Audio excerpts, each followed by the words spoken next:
جارحیت کے خلاف ایرانی عسکری مزاحمت بھی جاری ہے۔ مسلط کردہ جنگ میں ایران نے بھی دشمن کو تاک کر نشانہ بنایا۔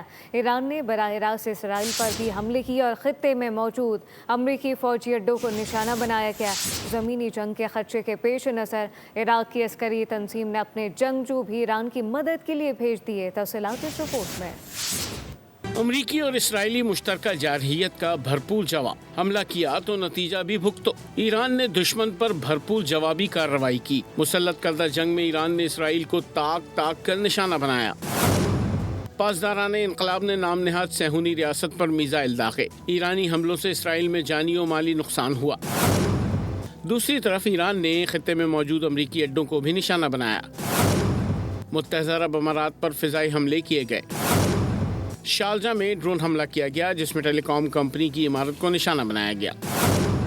دبئی میں ڈرون کا ملبہ گرنے سے 4 افراد زخمی ہو گئے۔ دبئی ساحل کے قریب کویتی آئل ٹینکر پر بھی حملہ کیا گیا جس سے جہاز میں آگ بھڑک اٹھی۔ UK میری ٹائم ایجنسی کے مطابق جہاز پر موجود تمام عملہ محفوظ ہے۔ ادھر زمینی جنگ کے خدشے کے پیش نظر عراق کے مسلح گروپوں کی ایران آمد جاری ہے۔